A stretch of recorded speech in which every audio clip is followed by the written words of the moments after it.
ਸਾਂਝਾ ਟੀਵੀ ਤੁਹਾਡਾ ਸਵਾਗਤ ਹੈ। मैं हाँ मदनदीप और तुम देख रहे हो प्रोग्राम मुद्दे ते चर्चा करनी है। पंजाब सरकार ने अज कुछ नौकरियों का ऐलान किया है। पंजाब कैबिनेट ने बकायदा तौर पर मोहर ला दी है। 500 नौकरियां मिल्कफेड च दित्तियां जाणगियां और इस तो इलावा सकत्तरेत दे विच 150 नौकरियां सेवादारां दी कढ़ियां गईयां और नोटिफिकेशन भी इहदे ते जल्दी कर दिते जाण दा भरोसा दिता गया है। हरपाल चीमा ने इहदे बारे ऐलान किया है। आओ सुणदे हां हरपाल चीमा ने की कहा।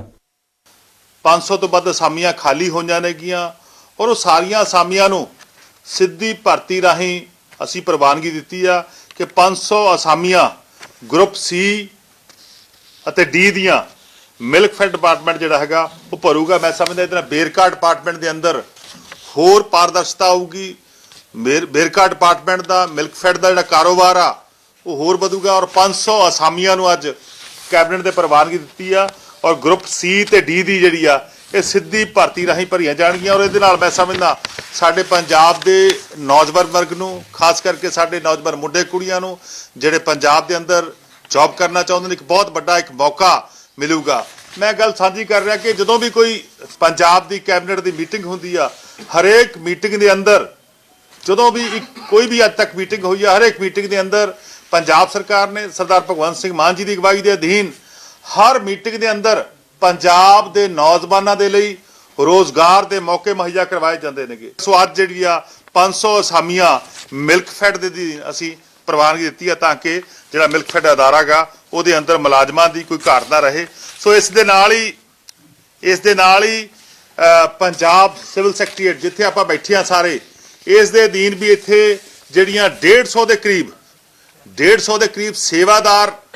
सेवादार ਦੀਆਂ ਅਸਾਮੀਆਂ ਜਿਹੜੀਆਂ ਪ੍ਰਵਾਨਗੀ ਦਿੱਤੀ ਗਈ ਇਹਦੇ ਨਾਲ ਹੀ 23 ਪੋਸਟਾਂ ਚੌਕੀਦਾਰਾਂ ਦੀਆਂ ਜਿਹੜੀਆਂ ਬਦਲੀ ਦੇ ਅਧੀਨ ਭਰੀਆਂ ਜਾਣਗੀਆਂ ਪਰ ਲੇਕਿਨ 150 ਅਸਾਮੀਆਂ ਸੇਵਾਦਾਰ ਦੀਆਂ ਅਸੀਂ ਜਿਹੜੀਆਂ ਨੇ ਉਹ ਨਵੀਆਂ ਭਰਤੀ ਕਰਨ ਦੀ ਪ੍ਰਵਾਨਗੀ ਦਿੱਤੀ ਹੈ। ਅਸੀਂ ਖਾਸ ਕਰਕੇ ਜਿਹੜੀਆਂ ਰਜਿਸਟ੍ਰੇਸ਼ਨ ਹੁੰਦੀਆਂ ਸੀਆਂ ਟਰਾਂਸਪੋਰਟ ਦੇ ਅੰਦਰ ਬਹੁਤ ਵੱਡਾ ਅਹਿਮ ਫੈਸਲਾ ਹੋਇਆਗਾ। ਸਕ੍ਰੈਪਿੰਗ ਪਾਲਿਸੀ ਜਿਹੜੀ ਆ ਉਹਦੇ ਅਧੀਨ ਜਿਹੜੀਆਂ ਨਵੀਆਂ ਗੱਡੀਆਂ ਦੀ ਰਜਿਸਟ੍ਰੇਸ਼ਨ ਜਿਹੜੀ ਆ ਉਹ ਕੀਤੀ ਜਾਊਗੀ ਔਰ ਉਹਦੇ ਵਿੱਚ ਅਸੀਂ ਟੈਕਸ ਦੀ ਛੋਟ ਦਿੱਤੀ ਹੈ ਔਰ ਪੁਰਾਣੀਆਂ ਗੱਡੀਆਂ ਜਿਨ੍ਹਾਂ ਦੇ ਕਰਕੇ ਮੈਂ ਸਮਝਦਾ ਕਾਫੀ ਸਾਰੇ ਕਿਤੇ ਨਾ ਕਿਤੇ ਬਹੁਤ ਸਾਰੇ ਐਕਸੀਡੈਂਟ ਵੀ ਹੁੰਦੇ ਸੀਗੇ ਬਹੁਤ ਸਾਰਾ ਕਿਤੇ law and order the position ਵੀ ਕਈ ਵਾਰ ਕ੍ਰੀਏਟ ਕਰ ਦਿੰਦੇ ਸੀਗੇ ਉੱਥੇ ਵੀ ਕੋਈ ਨਾ ਕੋਈ ਹਰਡਲ ਕ੍ਰੀਏਟ ਕਰਦੇ ਸੀ। ਉਹਦੇ ਅਧੀਨ ਜਿਹੜਾ ਹੈਗਾ ਪੁਰਾਣੀਆਂ ਗੱਡੀਆਂ ਨੂੰ ਸਕ੍ਰੈਪ ਕੀਤਾ ਜਾਊਗਾ ਔਰ ਨਵੀਆਂ ਗੱਡੀਆਂ ਜਦੋਂ ਆਉਣਗੀਆਂ ਜਿਹੜਾ ਵੀ ਮਾਲਕ ਪੁਰਾਣੀ ਗੱਡੀ ਸਕ੍ਰੈਪ ਕਰਾਊਗਾ ਜਾਂ ਉਸ ਸਕੀਮ ਦੇ ਅਧੀਨ ਲੈ ਕੇ ਆਊਗਾ ਤਾਂ ਉਹਨੂੰ ਅਸੀਂ ਟੈਕਸ ਦੇ ਅਧੀਨ ਵੀ ਅਸੀਂ ਛੋਟ ਦੇਵਾਂਗੇ ਜਦੋਂ ਰਜਿਸਟ੍ਰੇਸ਼ਨ ਟੈਕਸ ਦੇ ਅੰਦਰ ਛੋਟ ਦੇਵਾਂਗੇ ਤਾਂ ਕਿ ਇਹ ਸਕੀਮ ਜਿਹੜੀ ਆ 8 ਸਾਲ ਤੱਕ ਔਰ ਜਿਹੜੀਆਂ ਦੂਸਰੀਆਂ ਗੱਡੀਆਂ ਨੇਗੀਆਂ ਉਹ 15 ਸਾਲ ਤੱਕ ਇਹ ਸਕੀਮ ਦਾ ਫਾਇਦਾ ਲੈ ਸਕਦੇ ਨੇਗੇ।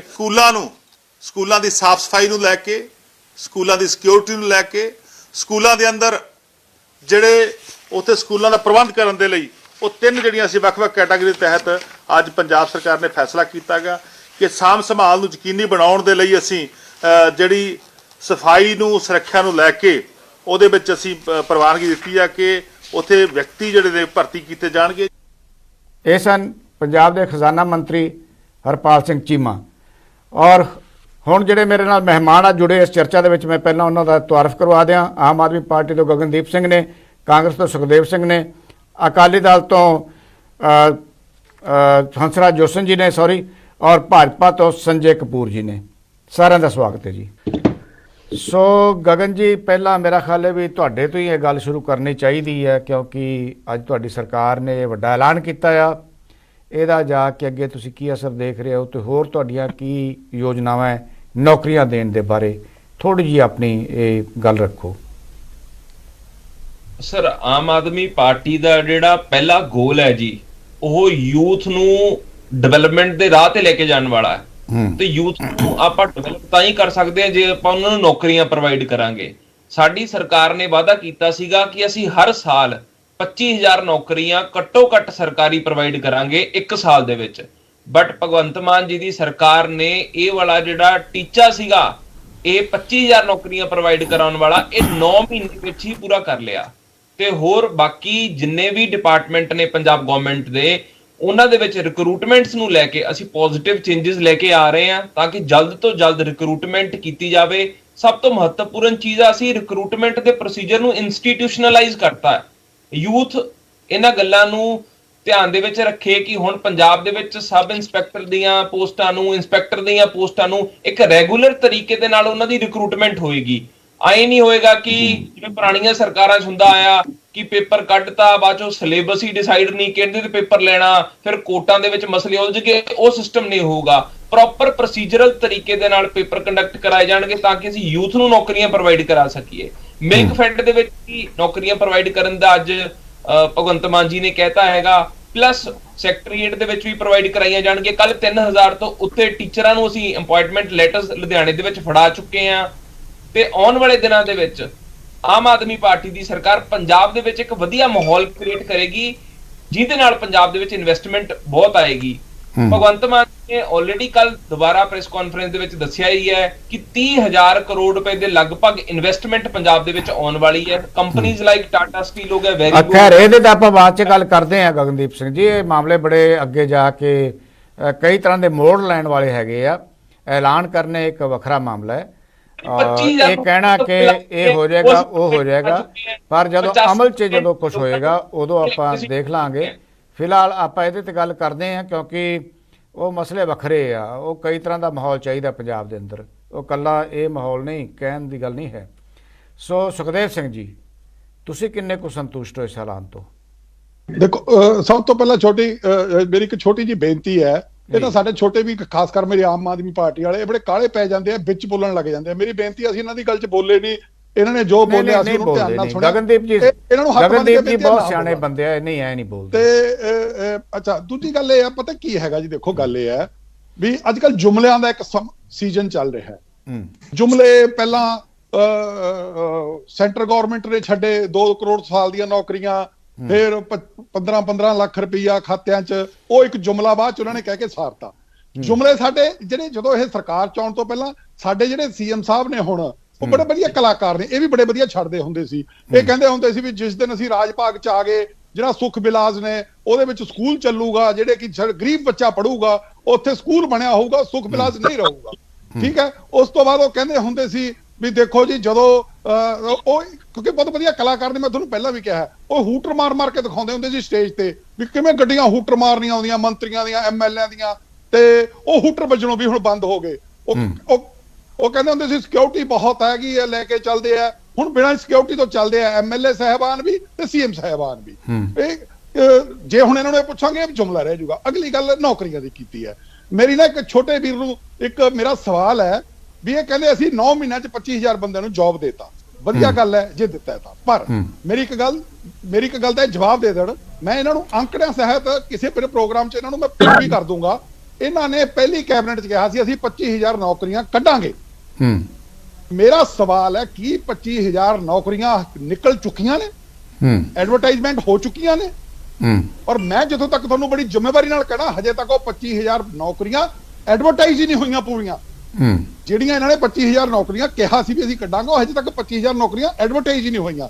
ਹਾਂ, ਹੁਣ ਹੋ ਕੀ ਰਿਹਾ, ਜਿਹੜੀਆਂ ਸਾਡੀਆਂ ਕੰਪੈਸ਼ਨੇਟ ਗਰਾਊਂਡ ਜੌਬ ਆ, ਤੇ ਜੇ ਕਿਸੇ ਨੇ ਇੱਕ ਮਹਿਕਮੇ ਦੇ ਵਿੱਚ 100 ਬੰਦੇ ਦਾ ਕੰਪੈਸ਼ਨੇਟ ਗਰਾਊਂਡ ਵਾਲੀਆਂ ਇਕੱਠੀਆਂ ਕਰ ਲੀਆਂ, ਉਹਨਾਂ ਦਾ ਇੱਕ ਅਸੀਂ ਚਿੱਠੀਆਂ ਲੈਟਰ ਦੇਣ ਦਾ ਇੱਕ ਪ੍ਰੋਗਰਾਮ ਰੱਖ ਲਿਆ, ਉਹ ਹੋ ਰਿਹਾ। ਜਾਂ ਪਿਛਲੀ ਜਿਹੜੀਆਂ ਪ੍ਰੋਗਰਾਮ ਨਿਕਲੀਆਂ ਹੋਈਆਂ ਪੋਸਟਾਂ ਸੀਗੀਆਂ, ਉਹਨਾਂ ਨੂੰ ਬੇਨੌਕਰੀ ਪੱਤਰ ਦੇ ਕੇ ਉਹ ਆਪਣੀ ਜਿਹੜੀ ਹੈਗੀ ਆ ਉਹ ਅੰਕੜਿਆਂ ਦੀ ਆਪਾਂ ਜਾਦੂਗਰੀ ਕਰ ਰਹੇ ਆ। ਅਗਲੀ ਗੱਲ, ਜਿਹੜੀ ਇੱਕ ਗੱਲ ਹੋਰ ਜਿਹੜੀ ਇਹਨਾਂ ਨੇ ਕਹੀ ਟੈਸਟਾਂ ਦੀ, ਦੇਖੋ ਇਹਨਾਂ ਦੇ ਟਾਈਮ ਤੇ ਨਾ ਇੱਕੋ ਹੀ ਟੈਸਟ ਹੋਇਆ ਹਜੇ, ਉਹ ਹੋਇਆ ਸੀ ਨਾਇਬ ਤਹਿਸੀਲਦਾਰਾਂ ਦਾ। ਇਹ ਕਹਿੰਦੇ ਨਾ ਹਾਈ ਕੋਰਟ ਜਾਊ ਕੋਈ, ਨਾ ਸੁਪਰੀਮ ਕੋਰਟ ਜਾਊ। ਔਰ ਜਿਹੜਾ ਨਾਇਬ ਤਹਿਸੀਲਦਾਰਾਂ ਦਾ ਟੈਸਟ ਹੋਇਆ ਜਾਂ ਤਹਿਸੀਲਦਾਰਾਂ ਦਾ ਟੈਸਟ ਹੋਇਆ, ਉਹ ਸਭ ਦੇ ਸਾਹਮਣੇ ਹੈ। ਜਿਹੜਾ ਬੰਦਾ 84 ਦਾ ਟੈਸਟ ਪਾਸ ਨਹੀਂ ਸੀ ਕਰ ਸਕਿਆ, ਉਹ ਨਾਇਬ ਤਹਿਸੀਲਦਾਰ ਦੇ ਟੈਸਟ ਪਹਿਲੇ ਟੌਪਰ ਸੀਗਾ। ਔਰ ਉਸ ਤੋਂ ਬਾਅਦ ਉਹ ਹਾਈ ਕੋਰਟ 'ਚ ਹੁਣ ਗ੍ਰਿਫਤਾਰੀਆਂ ਵੀ ਹੋ ਰਹੀਆਂ, ਪਰਚੇ ਵੀ ਹੋ ਰਹੇ, ਕਿਉਂਕਿ ਲੋਕ ਕੋਰਟਾਂ 'ਚ ਚਲੇ ਗਏ। ਇਸ ਕਰਕੇ ਇਹ ਜਿਹੜੀਆਂ ਗੱਲਾਂ ਆਪਾਂ ਕਹਿ ਰਹੇ ਹਾਂ ਨਾ ਇੱਥੇ ਬੈਠ ਕੇ ਵੀ ਇਹ ਸਾਡਾ ਗੋਲ ਹੈ, ਇਹ ਸਾਡਾ ਟੀਚਾ ਹੈ, ਚੰਗੀ ਗੱਲ ਹੈ, ਟੀਚੇ ਹੋਣੇ ਚਾਹੀਦੇ ਆ ਸਰਕਾਰ ਦੇ, ਟੀਚੇ ਪੂਰੇ ਵੀ ਕਰਨੇ ਚਾਹੀਦੇ। ਠੀਕ ਹੈ ਸੁਖਦੇਵ ਪਰ ਜੀ, ਆਪਾਂ ਨੂੰ ਜਿਹੜਾ ਹੈਗਾ ਗੱਲ ਸਾਰੀ ਇਮਾਨਦਾਰੀ ਨਾਲ ਕਰਨੀ ਚਾਹੀਦੀ ਹੈ, ਮੇਰੀ ਇੰਨੀ ਕੁ ਬੇਨਤੀ ਹੈ। ਠੀਕ ਹੈ। ਸੋ ਇਸੇ ਤਰ੍ਹਾਂ ਮੈਂ ਚਾਹੁੰਦਾ ਵੀ ਪਹਿਲੇ ਰਾਊਂਡ 'ਚ ਆਪਾਂ ਇੰਨੀ ਗੱਲ ਰੱਖੀ ਜਾਈਏ। ਕਪੂਰ ਸਾਹਿਬ, ਤੁਹਾਡੇ ਤੋਂ ਵੀ ਮੈਂ ਇਹੀ ਉਮੀਦ ਕਰਦਾ ਤੇ ਜੋਸਨ ਸਾਹਿਬ ਤੋਂ ਅੱਗੇ ਉਮੀਦ ਇਹੀ ਕਰਦੇ ਹਾਂ। 500 ਨੌਕਰੀਆਂ ਦਾ ਕੈਬਨਿਟ ਦੇ ਵਿੱਚ ਐਲਾਨ ਕਰਨਾ ਕਿ ਅਸੀਂ 500 ਨੌਕਰੀਆਂ ਜਿਹੜੀਆਂ ਅਸਾਮੀਆਂ ਖਾਲੀ ਹੋਈਆਂ ਉਹਨਾਂ ਅਸੀਂ ਭਰ ਰਹੇ ਹਾਂ, ਔਰ ਇਸ ਤੋਂ ਇਲਾਵਾ 150 ਨੌਕਰੀਆਂ ਜਿਹੜੀਆਂ ਹੈ ਉਹ ਸੇਵਾਦਾਰਾਂ ਦੀਆਂ ਸਕੱਤਰੇਤ ਦੇ ਵਿੱਚ ਭਰੀਆਂ ਜਾਣੀਆਂ ਆ। ਇਹ ਵੱਖਰੀ ਗੱਲ ਹੈ ਕਿ ਬੇਰੁਜ਼ਗਾਰੀ ਦੇ ਆંકੜੇ ਵੱਡੇ ਆ, ਵੱਖਰੀ ਗੱਲ ਹੈ ਕਿ ਜਿਹੜੇ ਦਾਅਵੇਦਾਰੀਆਂ ਹੈ ਉਹ ਵੀ ਵੱਡੀਆਂ ਹੈ, ਔਰ ਉਸ ਤੋਂ ਬਾਅਦ ਦਾਅਵੇਦਾਰੀਆਂ ਦਾ ਕੀ ਬਣਦਾ ਹਾਲੇ ਸਮਾਂ ਪਿਆ ਆ। ਲੇਕਿਨ ਕਪੂਰ ਸਾਹਿਬ, ਜਿਹੜਾ ਅੱਜ ਕੈਬਨਿਟ ਨੇ ਫੈਸਲਾ ਕੀਤਾ ਹੈ ਉਹਦੇ ਨਾਲ ਤੁਸੀਂ ਕਿੰਨੇ ਕੁ ਸਹਿਮਤ ਹੋ, ਤੁਹਾਨੂੰ ਕਿੰਨੀ ਕੁ ਸੰਤੁਸ਼ਟੀ ਹੈ? ਮਦਨ ਜੀ, ਐਸਾ ਹੈਗਾ ਕਿ ਸੁਖਦੇਵ ਜੀ ਨੇ ਨਾ ਬੜੀ ਡਿਟੇਲ ਚ ਨਾ ਇੰਪਲੋਇਮੈਂਟ ਬਾਰੇ ਐਕਸਪਲੇਨ ਕਰ ਦਿੱਤਾ ਹੈਗਾ ਕਿ ਮੈਂ ਦੁਬਾਰਾ ਉਹਨਾਂ ਦੀ ਗੱਲਾਂ ਨੂੰ ਰਿਪੀਟ ਨਹੀਂ ਕਰਨਾ ਚਾਹੁੰਦਾ ਹੈਗਾ। ਠੀਕ ਹੈ ਜੀ। ਦੇਖੋ, ਜਿਹੜੀ ਆਮ ਆਦਮੀ ਪਾਰਟੀ ਦੀ ਸਰਕਾਰ ਹੈ ਨਾ, ਇੱਕ ਪ੍ਰੋਪੇਗੈਂਡੇ ਦੀ ਸਰਕਾਰ ਹੈਗੀ ਹੈ ਕਿ ਆਪਣੀ ਐਡਵਰਟਾਈਜ਼ਮੈਂਟ ਕਿਸ ਤਰੀਕੇ ਕੀਤੀ ਜਾਵੇ, ਸਿਰਫ ਇਸ ਚੀਜ਼ ਤੇ ਇਹਨਾਂ ਦਾ ਜ਼ਿਆਦਾ ਧਿਆਨ ਹੁੰਦਾ ਹੈ। ਔਰ ਜਦੋਂ ਰਿਐਲਿਟੀ ਦੇ ਵਿੱਚ ਲੋਕਾਂ ਨੂੰ ਪੰਜਾਬ ਦੇ ਨੌਕਰੀਆਂ ਮਿਲਣਗੀਆਂ ਨਾ, ਉਦੋਂ ਇਹ ਗੱਲਾਂ ਹੋਣਗੀਆਂ। ਅੱਜ ਤੇ ਸਿਰਫ ਇਹਨਾਂ ਦੇ ਵੱਡੇ ਵੱਡੇ ਦਾਅਵੇ ਹੈਗੇ ਹੈ। ਦੂਸਰੀ ਗੱਲ, ਮੇਰੇ ਦੋਸਤ ਗਗਨ ਜੀ ਨੇ ਇੱਕ ਬੜੀ ਵੱਡੀ ਗੱਲ ਕੀਤੀ ਕਿ ਨੌਕਰੀਆਂ ਆਪਾਂ ਦੇਣੇ ਪਏ, ਇਨਵੈਸਟਮੈਂਟ ਆਏਗੀ। ਮੈਂ ਇਹਨਾਂ ਨੂੰ ਪੁੱਛਣਾ ਚਾਹੁੰਦਾ ਵਾਂ ਕਿ ਜਰਮਨੀ ਸਾਡੇ ਸੀਐਮ ਗਏ, ਪੰਜਾਬ ਦੇ ਚੇਨਈ ਦੇ ਵਿੱਚ ਸੀਐਮ ਗਏ ਇਨਵੈਸਟਮੈਂਟ ਲੈਣ ਵਾਸਤੇ, ਤੇ ਪੰਜਾਬ ਦੇ ਇੰਡਸਟਰੀਲਿਸਟ ਯੂਪੀ ਦੇ ਸੀਐਮ ਕੋਲ ਬੈਠੇ ਹੋਏ ਹੈ, ਉੱਥੇ ਜਾ ਕੇ 2,30,000 ਕਰੋੜ ਰੁਪਏ ਦੀ ਇਨਵੈਸਟਮੈਂਟ ਦੀ ਪਲੈਨਿੰਗ ਕਰਦੇ ਪਏ ਹੈ। ਪੰਜਾਬ ਦੇ ਇੰਡਸਟਰੀਲਿਸਟ ਤੇ ਇਹਨਾਂ ਕੋਲੋਂ ਸਮੇਟੇ ਨਹੀਂ ਜਾ ਰਹੇ ਸਹੀ ਢੰਗ ਦੇ ਨਾਲ। ਜੇ ਉਹ 2,30,000 ਕਰੋੜ ਰੁਪਏ ਦੀ ਇਨਵੈਸਟਮੈਂਟ ਜਾ ਕੇ ਯੂਪੀ ਚ ਕਰ ਸਕਦੇ ਹੈ, ਜੋ ਪੰਜਾਬ ਚ ਕਰਦੇ, ਤੇ ਕਿੰਨੀਆਂ ਨੌਕਰੀਆਂ ਜਨਰੇਟ ਹੋ ਸਕਦੀਆਂ ਹੈਗੀਆਂ ਸੀ। ਇਹ ਇਹਨਾਂ ਨੇ ਇੱਕ ਵਾਰੀ ਵੀ ਸੋਚਣ ਦੀ ਦਿਮਾਗ ਲਗਾਇਆ ਆਪਣਾ? ਸਰਕਾਰੀ ਨੌਕਰੀਆਂ ਦੀ ਗੱਲ ਕਰੀ ਜਾਂਦੇ ਪਏ, ਜਿਹੜੇ ਕਿ ਇੱਕ ਲੋਲੀਪੌਪ ਤੋਂ ਇਲਾਵਾ ਕੁਝ ਵੀ ਨਹੀਂ ਹੈਗਾ।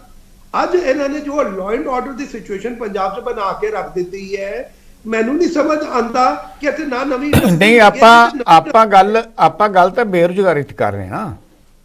ਬੇਰੁਜ਼ਗਾਰੀ ਦੀ ਗੱਲ ਤੇ ਹੀ ਆ ਰਿਹਾ ਕਿ ਦੇਖੋ, ਇੰਪਲੋਇਮੈਂਟ ਤਾਂ ਮਿਲੇਗੀ ਜੇ ਨਵੀਂ ਇੰਡਸਟਰੀ ਲੱਗੇਗੀ, ਨਵਾਂ ਸਰਵਿਸ ਸੈਕਟਰ ਐਕਸਪੈਂਡ ਹੋਏਗਾ।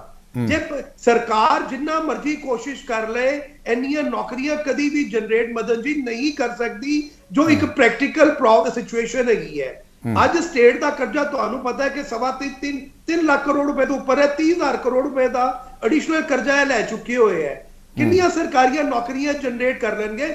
ਜੇ ਵਾਕਈ ਨੌਕਰੀਆਂ ਜਨਰੇਟ ਕਰਨ ਦੇ ਪ੍ਰਤੀ ਸੀਰੀਅਸ ਹੈਗੀ ਹੈ ਨਾ, ਤੇ ਇਹਨਾਂ ਨੂੰ ਪੰਜਾਬ ਦੀ ਇੰਡਸਟਰੀ ਨੂੰ, ਪੰਜਾਬ ਦੇ ਸਰਵਿਸ ਸੈਕਟਰ ਨੂੰ ਵਧਾਵਾ ਦੇਣਾ ਪਵੇਗਾ, ਜਿਸ ਪਾਸੇ ਇਹਨਾਂ ਦਾ ਬਿਲਕੁਲ ਧਿਆਨ ਨਹੀਂ ਹੈਗਾ। ਜੇ ਸੋਚਦੇ ਆ ਕਿ ਸਰਕਾਰ ਦੇ ਵਿੱਚ ਨੌਕਰੀਆਂ ਕ੍ਰੀਏਟ ਕਰ ਲੈਣਗੇ, ਇਹ ਬਿਲਕੁਲ ਝੂਠ ਹੈਗਾ। ਇਹ ਇੱਕ ਕੜਵੀ ਸੱਚਾਈ ਹੈ। ਕਦੀ ਵੀ ਸਰਕਾਰ ਚ ਇੰਨੀਆਂ ਨੌਕਰੀਆਂ ਜਨਰੇਟ ਨਹੀਂ ਹੋ ਸਕਦੀਆਂ ਜਿੰਨਾ ਸਾਡਾ ਇੰਪਲੋਇਮੈਂਟ ਦਾ ਰੇਟ ਹੈ ਨਾ, 7%। ਪੰਜਾਬ ਦਾ ਜਿਸ ਤਰ੍ਹਾਂ ਤੁਸੀਂ ਦੱਸਦੇ ਪਏਗੀ, ਉਹ ਆਪਾਂ ਕਿਹਾ ਇੰਨੀ ਨੌਕਰੀ ਜਨਰੇਟ ਕਰ ਪਾਵਾਂਗੇ ਕਿ ਉਹ ਇੰਪਲੋਇਮੈਂਟ ਰੇਟ ਨੂੰ ਮੈਚ ਕਰ ਸਕੀਏ? ਜਿੰਨੀ ਦੇਰ ਤੱਕ ਪ੍ਰਾਈਵੇਟ ਸੈਕਟਰ ਸਹੀ ਢੰਗ ਨਾਲ ਐਕਸਪੈਂਡ ਨਹੀਂ ਹੁੰਦਾ, ਨਵੀਂ ਇੰਡਸਟਰੀ ਪੰਜਾਬ 'ਚ ਨਹੀਂ ਆਉਂਦੀ, ਨਵੇਂ ਸਰਵਿਸ ਸੈਕਟਰ ਦੇ ਐਵੇਨਿਊਜ਼ ਨਹੀਂ ਬਣਦੇ, ਆਪਾਂ ਆਪਣੇ ਜਵਾਨਾਂ ਨੂੰ, ਯੂਥ ਨੂੰ ਨੌਕਰੀ ਨਹੀਂ ਪ੍ਰੋਵਾਈਡ ਕਰ ਸਕਦੇ ਹੈਗੇ। ਸਿਰਫ ਇੱਕ ਆਈ ਵਾਸ਼ ਕਰਦੇ ਪਏ ਹੈਗੇ। ਇਹ ਗੱਲ ਮੈਂ ਕਹਿਣਾ ਚਾਹੁੰਦਾ ਮੈਂ। ਠੀਕ ਹੈ ਜੀ, ਠੀਕ ਹੈ ਕਪੂਰ ਸਾਹਿਬ। ਜੋਸਨ ਸਾਹਿਬ, 500 ਨੌਕਰੀਆਂ ਦਾ ਕੈਬਨਿਟ ਵੱਲੋਂ ਐਲਾਨ ਕੀਤੇ ਜਾਣਾ, 500 ਨਹੀਂ, ਇਹ 650 ਹੈ ਤਕਰੀਬਨ, ਕਿਉਂਕਿ 150 ਜਿਹੜੀਆਂ ਸਕੱਤਰੇਤ 'ਚ ਨੇ।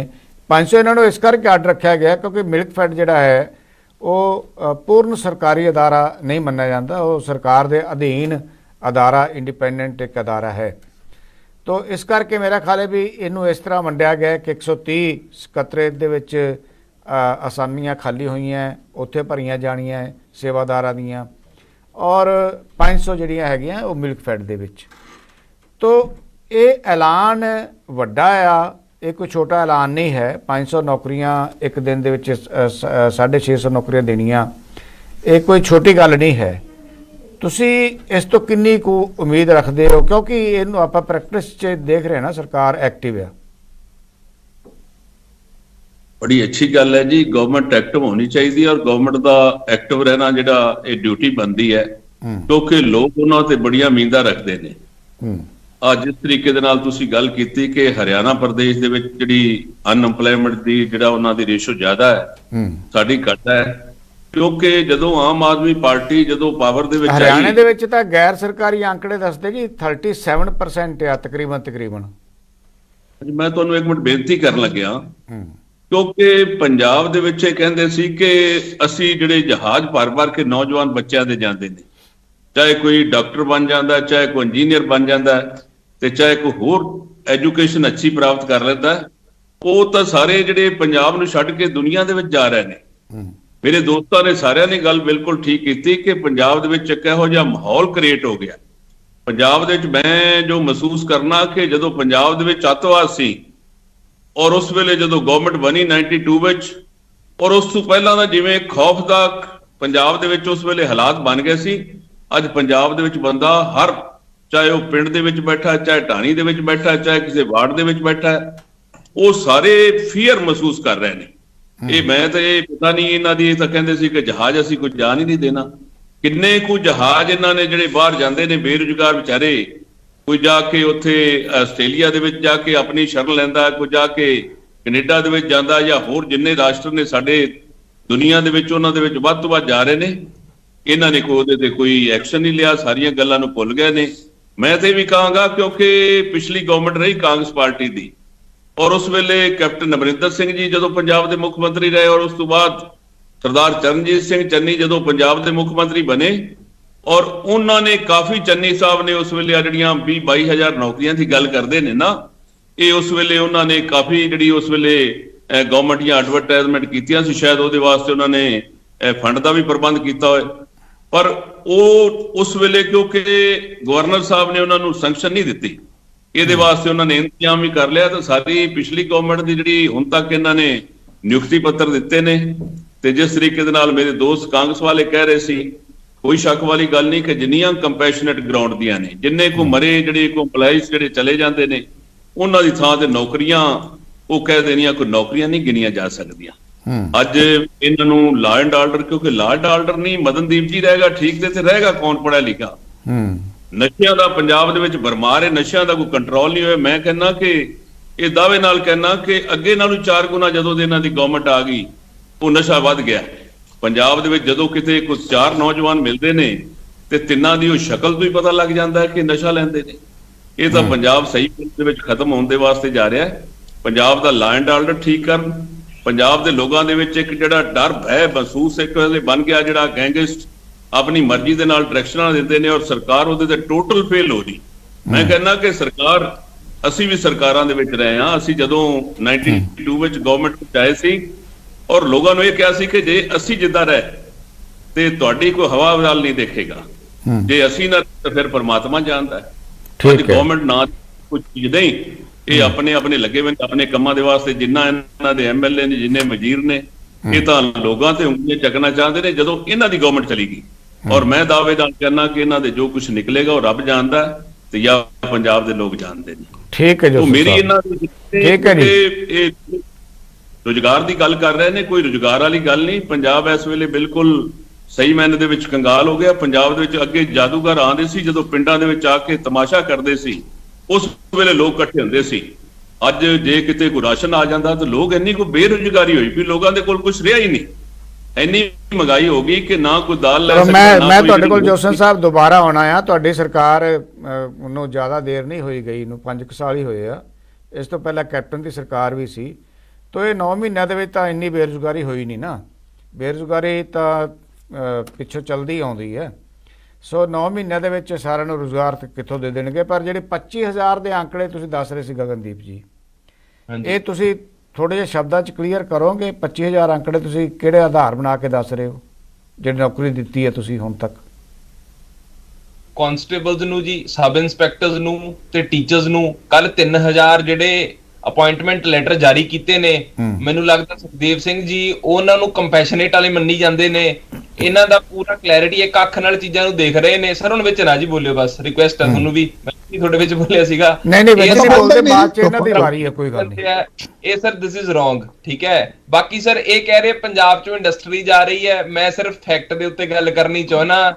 ਸਰ ਅੰਕੜੇ ਆਏ ਆ ਜੀ ਬਾਹਰ, ਅਪ੍ਰੈਲ ਤੋਂ ਲੈ ਕੇ ਦਸੰਬਰ 2021 ਦੇ ਕੰਪੈਰੀਜ਼ਨ ਦੇ ਵਿੱਚ। ਜੇ ਅਸੀਂ ਅਪ੍ਰੈਲ ਤੋਂ ਲੈ ਕੇ ਦਸੰਬਰ 2022 ਦਾ ਡੇਟਾ ਚੱਕਦੇ ਆ GST ਦਾ, 25% GST ਵਧਿਆ ਜੀ ਪੰਜਾਬ ਦੇ ਵਿੱਚ। ਜੇ ਉਹ GST ਵਧਿਆ ਤਾਂ ਕਾਹਦੇ ਨਾਲ ਵਧਿਆ? Obviously industry. ਨਹੀਂ ਇਹ ਤੁਸੀਂ ਜਿਹੜੇ ਅੰਕੜੇ ਦੱਸ ਰਹੇ ਹੋ ਨਾ ਗਗਨਦੀਪ ਸਿੰਘ ਜੀ, ਇਦਾਂ ਨਾ ਕਰੋ। ਜਿਹੜੇ ਦੂਜੇ ਤੁਹਾਡੇ ਨਾਲ ਬੈਠੇ ਆ ਸਾਥੀ ਜਾਂ ਮੈਂ ਬੈਠਾ, ਸਾਨੂੰ ਪਤਾ ਹੈ ਵੀ ਪਿਛਲੀ ਵਾਰ ਇਹ ਦਰ ਕਿੰਨੀ ਸੀ ਤੇ ਹੁਣ ਕਿੰਨੀ ਹੈ? ਸਰ 25% ਵਧਿਆ ਜੀ, ਇਹ ਕੋਈ ਗਲਤ ਨਹੀਂ ਹੈਗਾ। ਇਹ ਹਰਪਾਲ ਚੀਮਾ ਜੀ ਨੇ ਪ੍ਰੈਸ ਕਾਨਫਰੰਸ ਕਰਕੇ ਡਾਟਾ ਨੂੰ ਪੂਰੇ ਜਾਰੀ ਕੀਤੇ ਨੇ, ਸਾਡੇ ਕੋਲ ਡਾਟਾਸ ਨਹੀਂ। ਖੈਰ ਤੁਸੀਂ ਬੋਲੋ, ਮੈਂ ਤੁਹਾਨੂੰ ਨਹੀਂ ਰੋਕਦਾ, ਅੱਗੇ ਜਾ ਕੇ ਆਪੇ ਕਲੀਅਰ ਕਰ ਲੈਣਗੇ, ਕੋਈ ਗੱਲ ਨਹੀਂ। Sir this is the data that has been released by the GST council. Punjab ਦੇ ਵਿੱਚ 25% GST ਵਧਿਆ। ਸਰ GST ਵਧਣ ਦਾ ਕੀ ਮਤਲਬ ਹੈ ਕਿ ਇੰਡਸਟਰੀ ਸਹੀ ਤਰੀਕੇ ਨਾਲ ਕੰਮ ਕਰ ਰਹੀ ਹੈ, ਮਾਹੌਲ ਠੀਕ ਹੈ, ਲੋਕੀ ਆਪਦੇ ਐਂਟਰਪ੍ਰਾਈਜ਼ਸ ਨੇ ਜਿਹੜੇ ਉਹ ਸੈਟਅਪ ਕਰ ਰਹੇ ਨੇ, ਜਿਹੜੀ ਐਂਟਰਪ੍ਰੈਨਿਓਰੀਅਲ ਸਪਿਰਿਟ ਹੈ ਪੰਜਾਬ ਦੇ ਵਿੱਚ ਉਹ ਡਿਵੈਲਪ ਹੋਣੀ ਸ਼ੁਰੂ ਹੋ ਗਈ ਹੈ, ਕਿਉਂਕਿ ਉਹਨਾਂ ਨੂੰ ਪਤਾ ਹੈ ਕਿ ਚੰਗੀ ਸਰਕਾਰ ਇੱਥੇ ਆ ਗਈ ਹੈ। ਕਿਉਂਕਿ ਬਿਜਲੀ ਜਦੋਂ ਤੁਸੀਂ ਕਿਸੇ ਵੀ ਸਟੇਟ ਦੇ ਵਿੱਚ, ਅਕਾਲੀ ਦਲ ਨੇ ਤਾਂ ਬਿਜਲੀ ਦਿੱਤੀ ਨਹੀਂ ਜੀ ਕਦੇ, ਕਦੇ 8 ਘੰਟੇ ਦਾ ਕੱਟ, ਕਦੇ 7 ਘੰਟੇ ਦਾ ਕੱਟ। ਹੁਣ ਜਦੋਂ ਪਤਾ ਕਿ ਪੰਜਾਬ ਦੇ ਵਿੱਚ 24 ਘੰਟੇ ਬਿਜਲੀ ਮਿਲਣੀ ਹੈ, ਸਾਰੀ ਇੰਡਸਟਰੀ ਤੇ ਇਹਨਾਂ ਨੇ ਲੁਧਿਆਣੇ ਦੀ ਅੜਾਤੀ ਕਿਉਂਕਿ ਉਹਨੂੰ ਬਿਜਲੀ ਨਹੀਂ ਸੀ ਮਿਲਦੀ। ਕੱਟ 4-4 ਘੰਟੇ ਤੇ 5-5 ਘੰਟੇ ਦੇ ਕੱਟ। ਜਦੋਂ ਚੰਨੀ ਜੀ ਮੁੱਖ ਮੰਤਰੀ ਬਣੇ ਨੇ ਨਾ, ਨਵੰਬਰ ਦਸੰਬਰ ਦੇ ਵਿੱਚ, ਸਰਦੀ ਦੇ ਦਿਨਾਂ ਦੇ ਵਿੱਚ ਇਹਨਾਂ ਨੇ ਇੰਨੇ ਕੱਟ ਲਾਉਣੇ ਸ਼ੁਰੂ ਕਰਤੇ 6-6 ਘੰਟੇ। ਉਦੋਂ ਸਾਰੀ ਇੰਡਸਟਰੀ ਇਹਨਾਂ ਨੇ ਉਡਾਉਣ ਵਾਲੇ ਮਾਹੌਲ ਕ੍ਰੀਏਟ ਕਰਤਾ ਪੰਜਾਬ ਦੇ ਵਿੱਚ। ਬਾਕੀ ਸਰ ਇਹ ਗੱਲ ਕਰਦੇ ਨੇ ਕਿ ਕਰਜ਼ੇ ਦੀ, ਕਿ ਕਰਜ਼ਾ ਸਾਡੀ ਸਰਕਾਰ ਚੱਕ ਰਹੀ ਹੈ। ਸਰ ਬੜਾ ਇੰਪੋਰਟੈਂਟ ਇਕਨੋਮੀ ਦਾ ਕਨਸੈਪਟ ਹੈ ਪ੍ਰਾਇਮਰੀ ਡੈਫਿਸਿਟ ਦਾ। ਪ੍ਰਾਇਮਰੀ ਡੈਫਿਸਿਟ ਦਾ ਮਤਲਬ ਇਹ ਹੁੰਦਾ ਸਰਕਾਰ ਜਿੰਨਾ ਖਰਚਾ ਕਰ ਰਹੀ ਹੈ ਉਹਦੇ ਨਾਲ ਪੁਰਾਣੀਆਂ ਸਰਕਾਰਾਂ ਦੇ ਖਮਿਆਜੇ ਵੀ ਉਹਨੂੰ ਭੁਗਤਣੇ ਪੈਣੇ ਨੇ, ਕਿਉਂਕਿ ਸਾਨੂੰ ਇੰਟਰਸਟ, ਤੁਹਾਡਾ ਜਿਹੜਾ 3 ਲੱਖ ਕਰੋੜ ਰੁਪਏ ਦਾ ਇੰਟਰਸਟ ਹੈ ਉਹ ਵੀ ਸਰ ਵਾਪਸ ਕਰਨਾ ਪੈ ਰਿਹਾ ਹੈ। ਸਰ ਬਟ ਡਿਵੈਲਪਮੈਂਟ ਹੋਊਗੀ ਪੰਜਾਬ ਦੇ ਵਿੱਚ, ਕਰ ਰਹੇ ਆ। GST ਦੇ ਆંકੜੇ ਤੁਹਾਨੂੰ ਪੋਜ਼ਿਟਿਵਲੀ ਆ ਗਏ ਨੇ, ਪਲੱਸ 30,000 ਕਰੋੜ ਰੁਪਏ ਦੀ ਇਨਵੈਸਟਮੈਂਟ ਆ ਰਹੀ ਹੈ। ਉਹਦੇ ਨਾਲ ਸਰ ਪ੍ਰਾਈਵੇਟ ਸੈਕਟਰ ਦੇ ਵਿੱਚ ਵੀ ਡਿਵੈਲਪਮੈਂਟ ਡੈਫੀਨਿਟਲੀ ਹੋਊਗੀ। ਤੁਸੀਂ 25,000 ਦਾ ਆંકੜਾ ਨਹੀਂ ਦੱਸਿਆ, ਤੁਸੀਂ ਹੋਰ ਪਾਸੇ ਸਾਰੀ ਗੱਲ ਲੈ ਗਏ। ਸਰ ਇੱਕ ਮਿੰਟ ਰਿਕੁਐਸਟ ਹੈ ਸਰ, ਬਸ ਨਹੀਂ, ਸਰ ਇਹਨਾਂ ਨੇ ਕੀ ਕੀਤਾ, ਇਹਨਾਂ ਨੇ ਪੰਜਾਬ ਦੇ ਕਿਸਾਨ ਦੇ ਨਾਲ ਧੋਖਾ ਕੀਤਾ। ਜਿਹੜਾ ਤੁਸੀਂ 25,000 ਦਾ ਆંકੜਾ ਤੁਸੀਂ ਕਹਿ ਰਹੇ ਸੀ ਕਿ ਸਾਲ ਨੇ 9 ਮਹੀਨਿਆਂ ਚ ਪੂਰਾ ਕਰ ਲਿਆ ਹੈ। ਪਲਾਟ ਸੀਗੇ ਸਰ, ਜਿਹੜੇ ਇਹਨਾਂ ਨੇ ਇੰਡਸਟਰੀਅਲ ਪਲਾਟ ਸੀਗੇ ਉਹ ਇਹਨਾਂ ਨੇ ਬਿਲਡਰਾਂ ਨੂੰ ਵੇਚਤੇ। ਕੱਲ ਸਰ ਕੇਸ ਹੋਇਆ ਜੀ, ਕੱਲ ਕੇਸ ਕੀਤਾ ਸਰ, ਜਿੰਨੇ ਇਹਨਾਂ ਦੇ ਪੋਲੀਟੀਸ਼ੀਅਨ ਸੀਗੇ ਕਾਂਗਰਸ ਦੇ ਜਾਂ ਅਕਾਲੀ ਦਲ ਦੇ, ਸਭ ਤੇ ਕੇਸ ਹੋਣੇ ਸਟਾਰਟ ਹੋ ਗਏ ਨੇ, ਬਿਕੋਜ਼ ਕਰਪਸ਼ਨ ਦੇ ਵਿੱਚ ਪੂਰੀ ਤਰ੍ਹਾਂ ਲਿਪਤ ਸੀ। ਭਰਤ ਭੂਸ਼ਣ ਜੀ ਦੇਖ ਲਓ, ਅਨਾਜ ਵੇਚਤਾ ਉਹਨਾਂ ਨੇ। ਸਾਧੂ ਸਿੰਘ ਧਰਮਸੋਤ ਜੀ ਦੇਖ ਲਓ, ਦਰਖਤ ਵੇਚਦੇ ਉਹਨਾਂ ਨੇ। ਸੁੰਦਰ ਸਾਮ ਅਰੋੜਾ ਜੀ ਨੂੰ ਦੇਖ ਲਓ, ਉਹਨਾਂ ਨੇ ਪੂਰਾ ਨੈਕਸਸ ਕ੍ਰੀਏਟ ਕਰ ਲਿਆ ਬਿਲਡਰਸ ਦੇ ਨਾਲ। ਚੰਨੀ ਜੀ ਨੇ ਟੋਟਲ ਐਂਡ ਟੋਟਲ ਮਿਸ ਐਪਰੋਪਰੀਏਸ਼ਨ ਕੀਤਾ। ਸਰ ਇਸ ਤਰ੍ਹਾਂ ਤੁਸੀਂ ਪੰਜਾਬ ਦੇ ਨਾਲ ਜੋ ਧੋਖਾ ਕੀਤਾ ਬੜਾ ਗਲਤ ਹੈ। ਆਮ ਆਦਮੀ ਪਾਰਟੀ ਅੱਛਾ, ਹੁਣ ਥੋੜਾ ਜਿਹਾ ਵੀ ਦੱਸ ਦਿਓ ਗਗਨਦੀਪ ਸਿੰਘ ਜੀ, ਹੁਣ ਇਹ ਵੀ ਦੱਸ ਦਿਓ ਜਿਹੜਾ ਤੁਸੀਂ ਦਾਅਵਾ ਕੀਤਾ ਸੀ ਕਿ 9 ਮਹੀਨਿਆਂ 'ਚ ਸਾਡੀ ਸਰਕਾਰ ਨੇ 25,000 ਲੋਕਾਂ ਨੂੰ ਨੌਕਰੀ ਦੇ ਦਿੱਤੀ ਹੈ, ਉਹ ਥੋੜਾ ਜਿਹਾ ਆંકੜਾ ਤਾਂ ਦੱਸ ਦਿਓ ਨਾ, ਕਿਹੜੇ ਖੇਤਰ ਵਿੱਚ ਕਿੰਨੇ ਲੋਕਾਂ ਨੂੰ ਨੌਕਰੀ ਦਿੱਤੀ ਹੈ? ਸਰ 25,000 ਦਾ ਆંકੜਾ ਤੁਹਾਨੂੰ ਆંકੜਾ ਹੀ ਹੈ ਸਰ, ਇਹ ਵਾਲਾ this is the quantifiable number 25,000 and the jobs have been provided. ਜੇ ਨਹੀਂ ਦਿੱਤੀਆਂ ਸਰ ਜੌਬਸ ਤਾਂ ਇਹ ਲੈ ਕੇ ਆਉਣਾ ਆંકੜਾ ਕਿ ਅਸੀਂ ਨਹੀਂ ਦਿੱਤੀਆਂ, ਤੇ ਤਾਂ ਪਬਲਿਕ ਫਿਗਰ ਹੈ ਸਰ। ਇਹ ਤਾਂ ਸਾਡੇ 25,000 ਨੂੰ ਦਿੱਤੀਆਂ ਤੁਸੀਂ ਨੌਕਰੀਆਂ।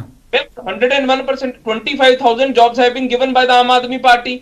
ਸੋ ਕਾਊਂਟਿੰਗ ਕਿਵੇਂ ਕਰਨੀ ਆ, ਆંકੜੇ ਆਏ ਜੋੜ ਰਹੇ ਆ। ਹਾਂਜੀ ਸੁਖਦੇਵ ਸਿੰਘ ਜੀ, ਸੁਖਦੇਵ ਸਿੰਘ ਜੀ ਤੁਸੀਂ ਰੱਦ ਕਰ ਰਹੇ ਹੋ, ਤੁਸੀਂ ਦੱਸੋ ਆਪਣੇ ਆંકੜੇ ਤੁਸੀਂ ਦਿਓ।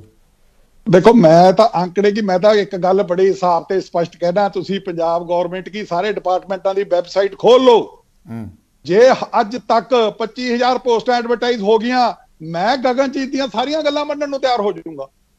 ਨੌਕਰੀਆਂ ਤਾਂ ਹੀ ਦੇਵਾਂਗੇ ਨਾ ਜੇ ਐਡਵਰਟਾਈਜ਼ ਕਰਾਂਗੇ। ਜੇ ਐਡਵਰਟਾਈਜ਼ 25,000 ਹੋ ਗਈਆਂ ਇਹਨਾਂ ਦੇ ਟਾਈਮ ਤੋਂ ਬਾਅਦ, ਤਾਂ ਮੈਂ ਇਹਨਾਂ ਦੀ ਗੱਲ ਨੂੰ ਸਾਰੀਆਂ ਨੂੰ ਮੰਨ ਲੂੰਗਾ। ਅਗਲੀ ਗੱਲ, ਇਹਨਾਂ ਨੇ GST ਦੀ ਗੱਲ ਕੀਤੀ 25%, ਇਹ ਬਿਲਕੁਲ ਕੋਰਾ ਝੂਠ ਹੈ। ਜੇ GST ਕੌਂਸਲ ਦੀ ਗੱਲ ਕਰਦੇ ਆ, GST ਕੌਂਸਲ ਨੇ ਇਹ ਕਿਹਾ ਵੀ ਪੰਜਾਬ ਦੀ ਦਰ ਸਭ ਤੋਂ ਵਧਣ ਦੀ ਦਰ ਸਭ ਤੋਂ ਘੱਟ ਹੈ, 12% ਹੈ।